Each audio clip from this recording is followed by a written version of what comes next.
Survival, the game of global domination. This fun and educational game takes players through the wonders of evolution. This game comes with a rulebook, because it's pretty important to know how to play a game, as well as a paper copy of the rules that you can pass around to players to make sure that they know how to play as well. The game also comes with these cool little mutation chips. I'm pretty sure they're mutation chips. A bunch of, look at all these colors. There's a whole bunch of colors and dice. That's pretty cool. Those will come into play a little later. It also comes with yellow playing chips, purple playing chips, pink playing chips, and green playing chips. And these colors may vary depending on which game you have.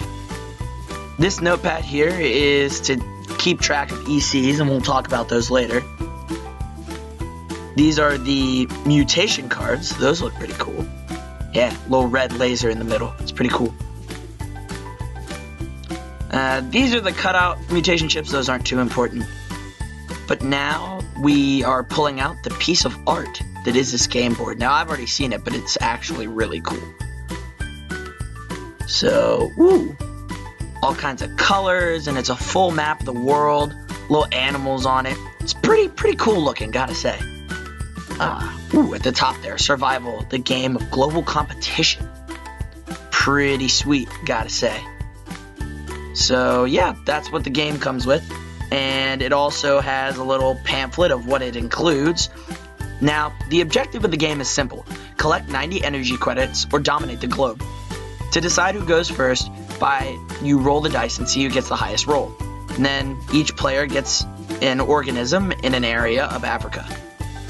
So, as we roll here, the person who rolled blue would go first.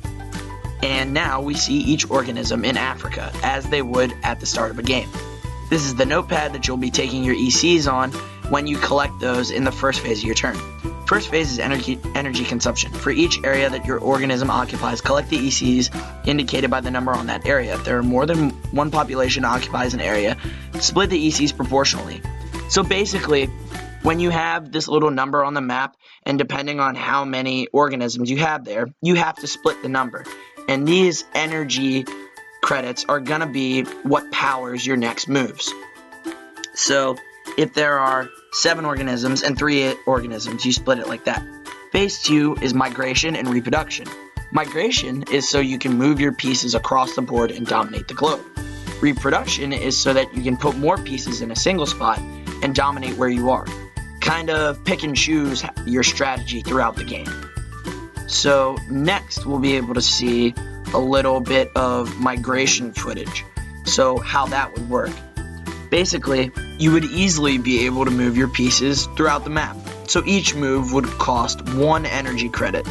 So next we can see reproduction. So basically you just set down each organism. So I just reproduced 3 organisms, meaning that would cost 3 ECs. And it cost an EC per reproduction. So mutation is you roll a dice and you have to get a 1. But every time you roll that dice, it'll cost an EC. And when you finally do get that 1, you draw a mutation from the mutation card pile and place that corresponding mutation chip down on your organism. And that can help depending on where you are on the map. So here, I roll once, that's 1 EC. Then I roll again, that's 2. And then I roll one more time, and that's 3. But finally, I get the oh-so-coveted 1. So now I draw a mutation card, and I got Chameleon. Meaning that depending on where I am, I can get minus or plus 3 extra points in the competition phase, which I'm about to get to. So I place the corresponding chameleon chip, that's pretty cool, next to my organisms, which is pretty nice. It's a good addition. I like it. And now, these are all the 25 different mutations that you can have. And throughout the game, you can have countless combinations of different mutations on different areas with different groups of organisms. It's pretty cool.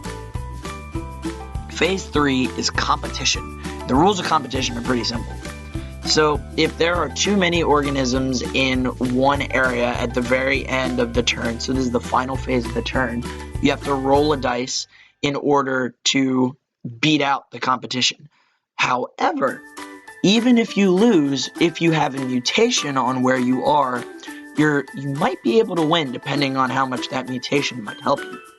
So here, there are 3 organisms in a place that needs 2. However, green has a mutation. So green rolls 4 and purple rolls 3. But even though it looks like green has 1, they might even win by even more, because in the desert where we are, we get plus 3 extra points. So that would make the final score 7-3, and purple is kicked out. Bye-bye. So green stays dominant and stays in that area. All in all, I'd say that Survival, the game of global competition, is a really fun game. It's super educational. If you're a competitive person, I would definitely recommend it. I love playing it with my friends last year. It was a good time. We played for days. This is an awesome game. It really helped with evolution and adaptation.